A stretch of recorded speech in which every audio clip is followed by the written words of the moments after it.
ನಮಸ್ಕಾರ ಸ್ನೇಹಿತರೆ.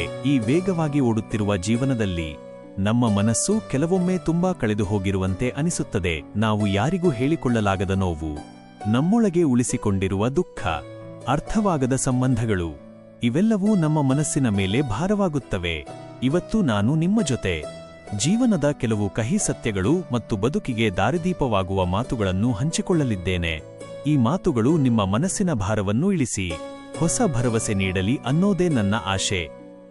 ಜನರ ದೃಷ್ಟಿಕೋನ ಮತ್ತು ಬದುಕು ನೋಡಿ ಸ್ನೇಹಿತರೆ, ಈ ಜಗತ್ತು ನಾವು ಅಂದುಕೊಂಡಷ್ಟು ಸರಳವಲ್ಲ. ನಾವು ಹೇಗೆ ಬದುಕಿದರೂ ಜನರ ಮಾತುಗಳು ನಿಲ್ಲೋದಿಲ್ಲ. ನಾವು ಅತ್ತರೆ ನಾಟಕ ಅಂತಾರೆ, ನಾವು ನಕ್ಕರೆ ಇವರಿಗೆ ನೋವೇ ಇಲ್ಲ ಅಂತಾರೆ, ಮೌನವಾಗಿದ್ದರೆ ತಪ್ಪು ಒಪ್ಪಿಕೊಂಡಿದ್ದಾರೆ ಅಂತಾರೆ, ಮಾತನಾಡಿದರೆ ಕೆಟ್ಟವರು ಅನ್ನೋ ಪಟ್ಟ ಕೊಡ್ತಾರೆ, ನೀವು ಮಾತನಾಡದಿದ್ದರೆ ಅಹಂಕಾರ ಅಂತಾರೆ, ಬದುಕಿದ್ದಾಗ ಯಾವಾಗ ಸಾಯ್ತಾರೋ ಅಂತ ಕಾಯೋ ಜನ, ಸತ್ತ ಮೇಲೆ ಪಾಪ ಅಂತಾರೆ. ಅದಕ್ಕೆ ಹೇಳ್ತೀನಿ, ಅನ್ನುವವರನ್ನು ಅನ್ನಲು ಬಿಟ್ಟು ಬಿಡಿ. ನೀವು ನಿಮ್ಮ ಇಷ್ಟದಂತೆ ನೆಮ್ಮದಿಯಾಗಿ ಬದುಕಿ. ಗುಣ ಮತ್ತು ಸಂಸ್ಕಾರ. ಯಾರಲ್ಲಿ ಕೋಪ ಮತ್ತು ಅಹಂಕಾರ ಇರುತ್ತದೋ ಅವರಿಗೆ ಹೊರಗಿನ ಶತ್ರುಗಳ ಅಗತ್ಯವೇ ಇಲ್ಲ. ಆ ಎರಡು ಗುಣಗಳೇ ಸಾಕು ಅವರ ಜೀವನವನ್ನು ನಾಶ ಮಾಡಲು. ಬೇರೆಯವರನ್ನು ನಿಂದಿಸುವಾಗ ಒಂದು ಮಾತು ನೆನಪಿಡಿ, ಮೊದಲು ಕೊಳಕಾಗೋದು ನಮ್ಮ ಬಾಯಿಯೇ ಹೊರತು ಅವರಲ್ಲ. ಬೇರೆಯವರ ಮನೆಯ ಹೆಣ್ಣುಮಕ್ಕಳ ಬಗ್ಗೆ ಮಾತನಾಡುವ ಮುನ್ನ ನಮ್ಮ ಮನೆಯಲ್ಲೂ ಹೆಣ್ಣುಮಕ್ಕಳಿದ್ದಾರೆ ಅನ್ನೋದು ನೆನಪಿರಲಿ. ನೆನಪಿಡಿ, ಗೌರವ ಕೊಟ್ಟರೆ ಮಾತ್ರ ಗೌರವ ಸಿಗುತ್ತದೆ. ತಪ್ಪು ಮತ್ತು ಕ್ಷಮೆ. ಬದುಕಿನಲ್ಲಿ ತಪ್ಪುಗಳಾಗುವುದು ಸಹಜ. ಯಾರೂ ಪರಿಪೂರ್ಣ ಅಲ್ಲ. ಆದರೆ ನೆನಪಿಡಿ, ಪ್ರತಿ ತಪ್ಪು ತಪ್ಪಾಗಿರುವುದಿಲ್ಲ. ಕೆಲವೊಮ್ಮೆ ಅದು ಮೋಸವಾಗಿರಬಹುದು. ಪದೇ ಪದೇ ಕ್ಷಮಿಸುವುದು ಒಳ್ಳೆಯ ಗುಣ. ಆದರೆ ಅದೇ ತಪ್ಪು ಮತ್ತೆ ಮತ್ತೆ ಆಗುತ್ತಿದ್ರೆ ಅದು ನಿಮ್ಮ ಒಳ್ಳೆಯತನದ ದುರ್ಬಳಕೆ.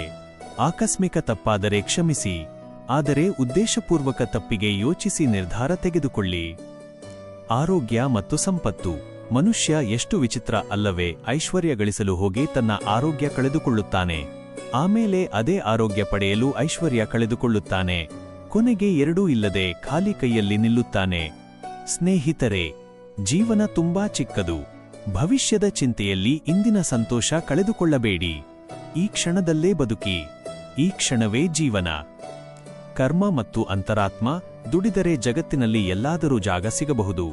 ಆದರೆ ಸ್ಮಶಾನದಲ್ಲಿ ಜಾಗ ಸಿಗಬೇಕಾದರೂ ನಾವು ಜೀವ ಬಿಡಲೇಬೇಕು. ಇದು ಪ್ರಕೃತಿಯ ನಿಯಮ. ಹೊರಗಿನ ಅಲಂಕಾರಕ್ಕಿಂತ ಒಳಗಿನ ಗುಣ ಮುಖ್ಯ. ವಿಷ ತುಂಬಿದ ಚಿನ್ನದ ಪಾತ್ರೆಗಿಂತ ಜೇನು ತುಂಬಿದ ಮಣ್ಣಿನ ಮಡಿಕೆಗೆ ಬೆಲೆ ಹೆಚ್ಚು. ನಿಮ್ಮ ರಾಶಿಗಳ ಮೇಲೆ ನಂಬಿಕೆ ಇಡಬೇಡಿ, ನಿಮ್ಮ ಕರ್ಮದ ಮೇಲೆ ನಂಬಿಕೆ ಇಡಿ. ನೀವು ಮಾಡುವ ಕೆಲಸವೇ ನಿಮ್ಮ ಭವಿಷ್ಯವನ್ನು ನಿರ್ಮಿಸುತ್ತದೆ. ಕಷ್ಟ ಎಂಬ ಶಿಕ್ಷಣ. ತಾಯಿ ಮಗುವನ್ನು ತಿದ್ದಲು ಶಿಕ್ಷೆ ಕೊಡುತ್ತಾಳೆ. ಅದೇ ರೀತಿ ಜೀವನವು ಕೆಲವೊಮ್ಮೆ ನಮಗೆ ಕಷ್ಟ ಕೊಡುತ್ತದೆ. ಅದು ಶಿಕ್ಷೆಯಲ್ಲ, ಅದು ನಮ್ಮನ್ನು ಬೆಳೆಸಲು ಕೊಡುವ ಶಿಕ್ಷಣ. ಒಂದು ಕಿವಿಮಾತು, ಕಷ್ಟದಲ್ಲಿರುವವರಿಗೆ ಯಾರೂ ಕರೆಯದಿದ್ದರೂ ಹೋಗಿ ಸಹಾಯ ಮಾಡಿ. ಆದರೆ ಸಂತೋಷದಲ್ಲಿರುವವರಿಗೆ ಕರೆದರೆ ಮಾತ್ರ ಹೋಗಿ. ಜ್ಞಾನ ಮತ್ತು ದೃಷ್ಟಿಕೋನ. ಸಿಹಿ ನೀರಿನ ಬಾವಿ ಯಾವಾಗಲೂ ಮೌನವಾಗಿರುತ್ತದೆ, ಆದರೆ ಉಪ್ಪು ನೀರಿನ ಸಮುದ್ರ ಆರ್ಭಟ ಮಾಡುತ್ತಿರುತ್ತದೆ. ಹಾಗೆಯೇ ಜ್ಞಾನಿ ಮೌನವಾಗಿರುತ್ತಾನೆ, ಅಜ್ಞಾನಿ ಗರ್ಜಿಸುತ್ತಾ ಇರುತ್ತಾನೆ. ನೆನಪಿಡಿ, ಹಣ್ಣು ದೇವಸ್ಥಾನದಿಂದ ಬಂದಾಗ ಪ್ರಸಾದವಾಗುತ್ತದೆ. ಹಣ್ಣು ಬದಲಾಗಿಲ್ಲ, ನಮ್ಮ ದೃಷ್ಟಿ ಬದಲಾಯಿತು. ದೃಷ್ಟಿ ಸರಿಯಾಗಿದ್ರೆ ಜಗತ್ತೇ ಸುಂದರವಾಗುತ್ತದೆ. ಮುಕ್ತಾಯ. ಯಾರಿಗಾದರೂ ನೋವು ಕೊಡೋ ಮುನ್ನ ಒಂದು ಸಲ ಆ ನೋವನ್ನ ಯೋಚಿಸಿ. ನಾವು ಹೇಳುವ ಮಾತು ಮತ್ತೊಬ್ಬರ ಜೀವನವನ್ನು ಬದಲಾಯಿಸಬಹುದು. ಎಲ್ಲರಿಗೂ ಒಳ್ಳೆಯದಾಗಲಿ. ನಿಮ್ಮ ಜೀವನದಲ್ಲಿ ಶಾಂತಿ ಇರಲಿ. ಶ್ರೀಕೃಷ್ಣಂ ವಂದೇ ಜಗದ್ಗುರು. ಈ ವಿಡಿಯೋ ನಿಮಗೆ ಇಷ್ಟವಾದರೆ ಲೈಕ್ ಮಾಡಿ, ಶೇರ್ ಮಾಡಿ ಮತ್ತು ಸಬ್ಸ್ಕ್ರೈಬ್ ಮಾಡೋದನ್ನ ಮರೆಯಬೇಡಿ. ಧನ್ಯವಾದಗಳು.